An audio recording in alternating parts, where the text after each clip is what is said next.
Hello વિદ્યાર્થી મિત્રો, અરવિંદ ભજાણી તમારું માનવ ક્લાસીસમાં ફરી હાર્દિક સ્વાગત કરું છું. ચાલો વિદ્યાર્થીઓ, આપણે ગયા વિડિયોની અંદર આપણે સેક્શન સી આપણે કમ્પ્લીટ કરેલું હતું. આજે આપણે આ વિડિયોની અંદર આપણે સેક્શન ડી ચાલુ કરવાના છીએ. તો ચાલો વિદ્યાર્થીઓ, સેક્શન ડી માં ખાસ 4 માર્કના બધા દાખલા આવે છે, પ્રમેય છે, 2 આંકડાશાસ્ત્ર આવશે, 2 સંભાવના આવશે, સાથે સાથે ત્રીજા ચેપ્ટરના પણ અથવા ચોથા ચેપ્ટરના પણ દાખલા આવશે. હવે વિદ્યાર્થી મિત્રો, હવે આમાં તમારે મહેનત કેવી રીતના કરવાની છે એ હું તમને પહેલા ખાસ શીખવાડું. પહેલા પ્રમેય આવડતું તો પ્રમેય લખી નાખો, બરોબર? જે બધાને આવડવો જ જોઈએ, ન આવડતો એવું નહીં, આવડવો જ જોઈએ ફરજિયાત. અને આંકડાશાસ્ત્રના બે દાખલા અને બે સંભાવનાના દાખલા. તો આજે આપણે આ વિડિયોની અંદર આંકડા એક પ્રમેય જોશું અને એના અથવામાં એના જેવો એક છઠ્ઠા ચેપ્ટરનો એક બીજો સાબિત કરવાનો દાખલો છે, જે આપણે જોવાના નથી અને તમારે પણ શીખવાના નથી થતા, બરોબર? હું જે તમને કહું છું એવી રીતના જ કરો, બરોબર? એ આપણે સાબિત કરવાનો દાખલો કરવો નથી, હું પણ નહીં કરાવું. એના પછીના જે ચોથા ચેપ્ટરના જે દાખલા જે આવે છે એ આપણે સરખી રીતના કરવાના છે, બરોબર? જો કદાચ તમને આંકડાશાસ્ત્રનો દાખલો ન આવડે, જો તમને ચોથો ચેપ્ટર આવડતું હોય કરો પણ એકદમ, તો તમે એના દાખલા તમે સંપૂર્ણપણે કરી શકશો. તો ચાલો વિદ્યાર્થીઓ, આપણે આ વિડિયો ચાલુ કરશું. તો હવે પહેલો પ્રશ્ન જે 47મો જે છે સેક્શન ડી, પ્રશ્ન નંબર 3 કે થેલેસનો પ્રમેય લખી સાબિત કરો. હવે આ જ પ્રમેયને બીજા નામથી કયા નામે પૂછાય? સમપ્રમાણતાનો મૂળભૂત પ્રમેય લખી સાબિત કરો. તો આવો પ્રમેય થાય છે વિદ્યાર્થી મિત્રો. હવે આવું જ્યારે લખેલું હોય તો પહેલા આકૃતિ આ છે, આકૃતિ જે આપણે દોરી નાખેલી છે. હવે વિધાન લખવાનું છે. વિધાનનો એક માર્ક ખાસ કરી ધ્યાન આપજો. વિધાનનો એક માર્ક, વિધાન નહીં લખો તો એક માર્ક કપાઈ જશે. જો ત્રિકોણની કોઈ એક બાજુને સમાંતર દોરેલી રેખા, એટલે કે દોરેલી રેખા જે છે બાકીની બે બાજુઓને ભિન્ન બિંદુઓમાં છેદે છે, એટલે કે બે બાજુને ભિન્ન બિંદુઓમાં છેદે છે, ડી અને ઈ માં છેદે છે, તો તે બાજુ પર કપાતા રેખા તે બાજુનું સમપ્રમાણમાં વિભાજન થાય છે. એટલે કે જે બાજુ કપાય છે એનું સમપ્રમાણમાં, એટલે કે આ કટકો જે છે એ સમપ્રમાણમાં વિભાજન થાય છે એવું કહેવામાં આવે છે. તો અહીંયા પક્ષ લખજો. પક્ષમાં શું કીધું છે વિદ્યાર્થીઓ? જે તમને આકૃતિમાં કામ કરવું છે અહીંયા લખવાનું છે. જો ત્રિકોણ ABC બાજુ BD ને સમાંતર રેખા, BC ને સમાંતર રેખા, BC ને સમાંતર રેખા બાકીની બે બાજુને સમાંતર AB અને AC ને અનુક્રમે D અને E માં છેદે છે. હવે એનું તમારે સાબિતી શું દેવાનું કે AD ના છેદમાં DB, એટલે કે આ AD ના છેદમાં DB અને AE ના છેદમાં EC તમારે સાબિત કરવાનું છે. હવે સાબિત કરો. શું કરવાનું છે? સાબિત કરવાનું છે. તો આ જ વસ્તુ અહીંયા આવશે નીચે, એ ધ્યાન રાખો. હવે સાબિતીમાં શું હોય કે સાબિત BE તથા CD દોરો અને BE તથા CD, હા બોલો, BE તથા CD, એટલે આ BE અને CD દોર નાખ્યા. હવે જો અહીંયા આપણે એક વેધ દોરેલો છે DM લંબ AC. જે DM જે છે આ DM ઈ લંબ શેના ઉપર છે? AC ઉપર છે. અને EN લંબ AB, જે EN તમે દોરેલો છે ઈ લંબ AB ઉપર છે. રેડી? અહીંયા લગી તમને મસ્ત રીતના લખો અને અહીંયા લગી તમને હે બે માર્ક મળશે. અહીંયા લગી લખશો ત્યાં જે આકૃતિ સ્ટાર્ટ કરશો કે અહીંયા. હવે આટલી વસ્તુ જે છે એના 2 માર્ક છે, એ ખાસ ધ્યાન રાખજો. હવે તમારે આવી રીતના 4 ત્રિકોણ બનાવવાના છે, ધ્યાન આપજો. ADE જો ADE જેમાં 2 વેધ આપેલા છે, તો પેલા વેધમાં તમારે EN નો ઉપયોગ કરી 2 ત્રિકોણ બનાવવાના અને બીજા 2 ત્રિકોણમાં તમારે DM વેધનો ઉપયોગ કરી 2 ત્રિકોણ બનાવવાના છે. તો પેલો ત્રિકોણ ADE જેમાં તમે EN વેધ લેશો, તો એકના આપણે ત્રિકોણનું સૂત્ર શું? 1/2 પાયો ગુણ્યા વેધ. તો પાયો એટલે કોણ થયું? આ AD. ADE માં પાયો AD થયો અને વેધ EN થયો. હવે BDE, તો BDE 1/2 પાયો ગુણ્યા વેધ.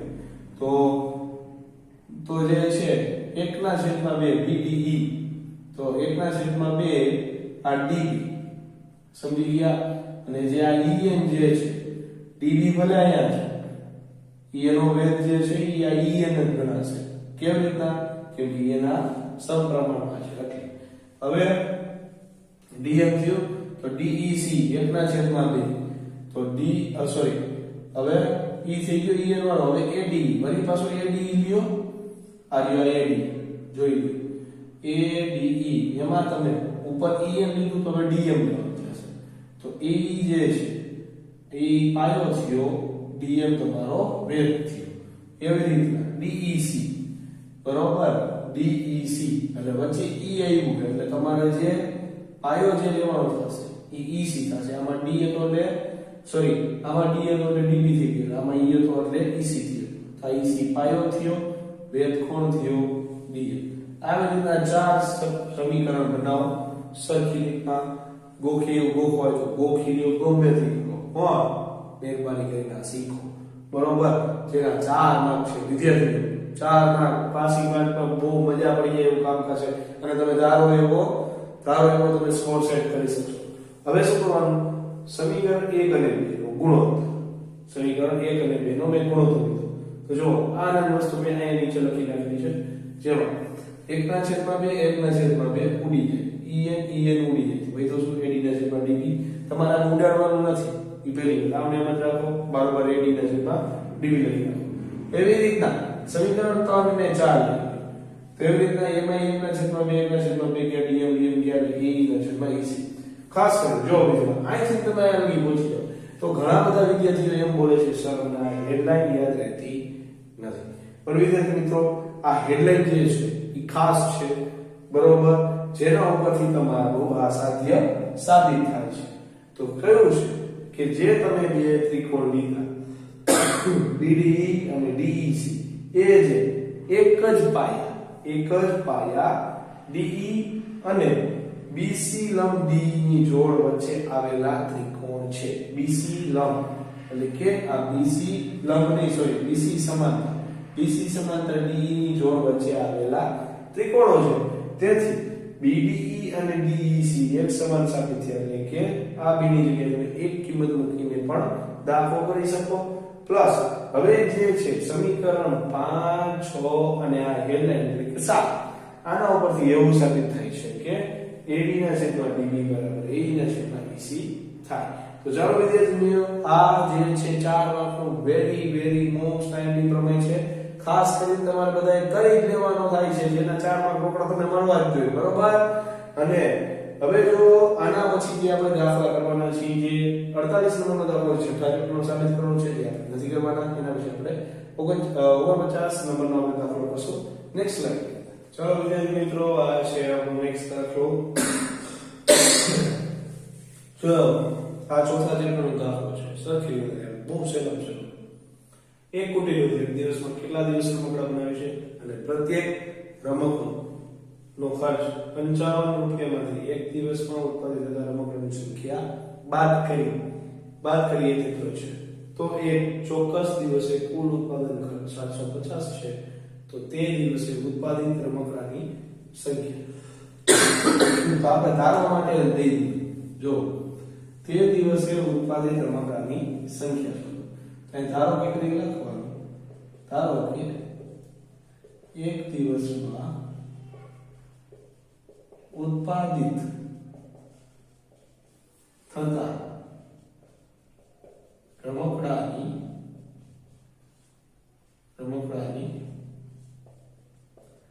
કુલ સંખ્યા કેટલી છે x છે હવે ખર્ચો દર્શાવેલો છે તો જે ખર્ચો જે છે 55 રૂપિયામાંથી એક દિવસ બાદ કરવાનો એટલે કે રમકડા બનાવવાનો કુલ ખર્ચ જે 55 રૂપિયા જે છે એમાંથી તમારે કુલ સંખ્યા બાદ કરવાની બરોબર કેમ 55 માંથી કુલ સંખ્યા બાદ કરો ત્યારે તમને ચોખ્ખો કુલ ખર્ચ મળશે તો તમને ખબર પડે કે એનો ખર્ચો કેટલો છે હવે કુલ ઉત્પાદન ખર્ચ 750 રૂપિયા છે તો તમે આ રીતે લખી શકો કે કુલ ખર્ચ 750 રૂપિયા છે છે. રેડી? હવે રમકડાની સંખ્યા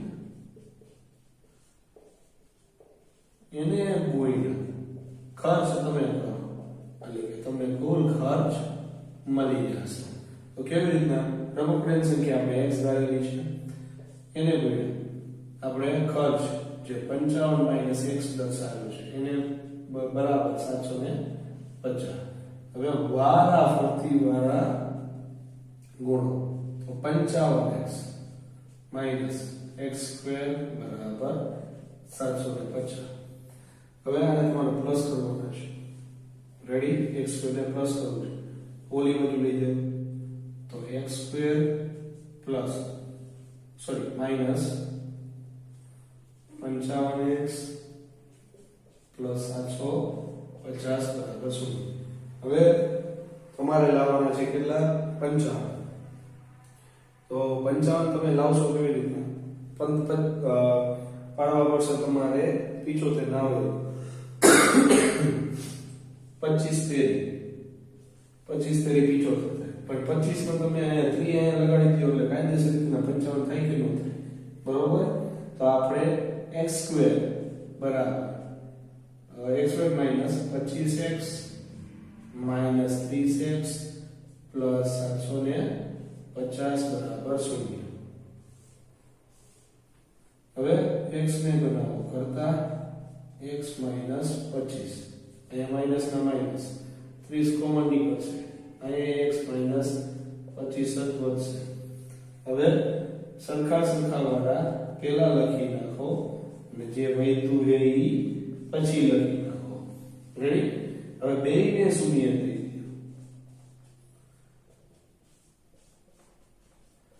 થઈ દીધા.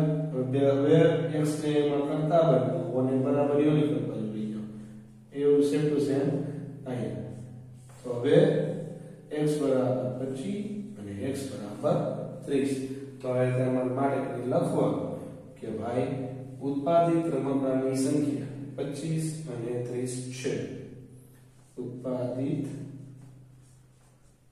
રમકડાની સંખ્યા 25 અને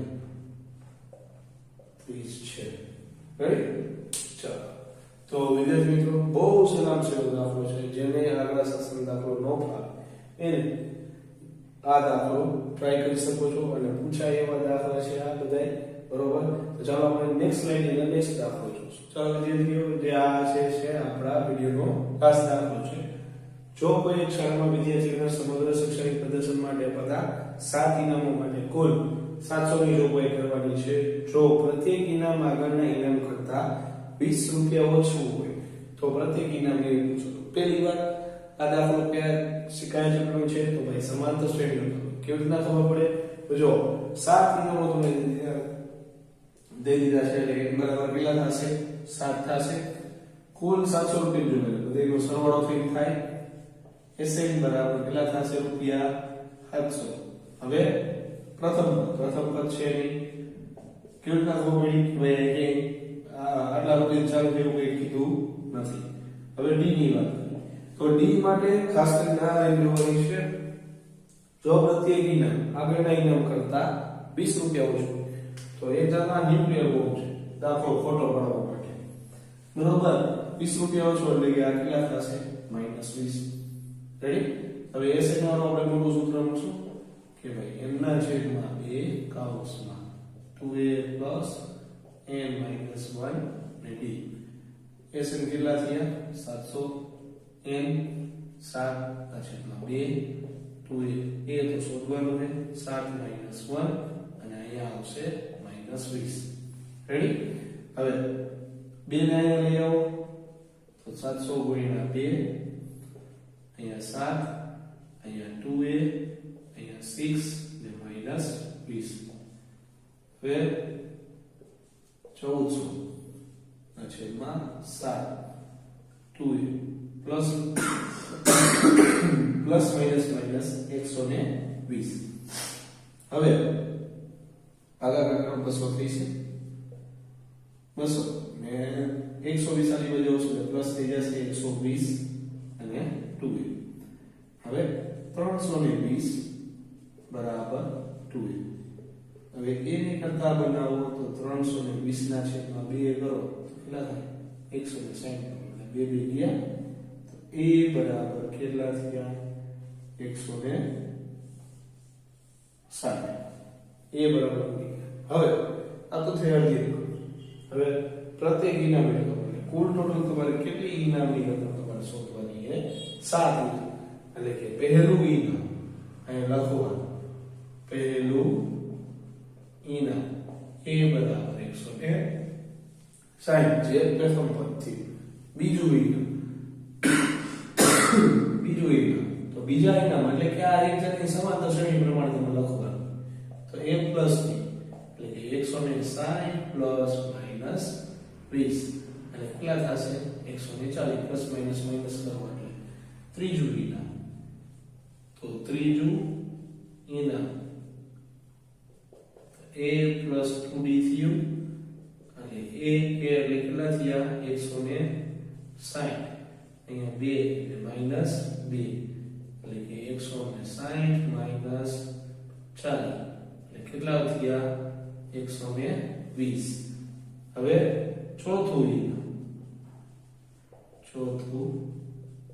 ઇનામ a પ્લસ 3 તો એ 160 3 ને આ માઈનસ 20 તો 160 માઈનસ 60 બરાબર 100. હવે પાંચમું ઇનામ તો પાંચમું ઇનામ બરાબર a પ્લસ 40 તો a એટલે 160 4 માઈનસ 20 તો 160 માઈનસ 80 અહીં વૈધા 80. છઠ્ઠું ઇનામ તો છઠ્ઠું ઇનામ એટલે કે a પ્લસ 5d a બરાબર 160 5 અને d બરાબર માઈનસ 160 અહીંયા માઈનસ 100 બરોબર 60. અને હવે સાતમું ઇનામ a પ્લસ 6d એટલે કે 160 પ્લસ 6 માઈનસ 20 120 એટલે કેટલા થયા 120 બાદ કરશો તો 40 થશે. તો આવી રીતના તમારા પ્રત્યેક ઇનામની રકમ આવી રીતના થશે બરોબર. તો આ દાખલો ખાસ છે IMP છે અને આવડવો પણ જોઈએ. તો ચાલો વિદ્યાર્થીઓ જો તમને આ વિડિયોની અંદર સરખી રીતના સમજાણો હોય તો આપણી ચેનલ લાઈક કરો શેર કરો સબસ્ક્રાઇબ કરો અને જેમ બને તેમ તમારા ભાઈબંધ મિત્રોને પણ શેર કરો કે જેથી એને પણ આપણી લેટેસ્ટ સ્વાધ્યાય વિડિયો એને ચડતા રહે. ચાલો જય હિન્દ જય ભારત.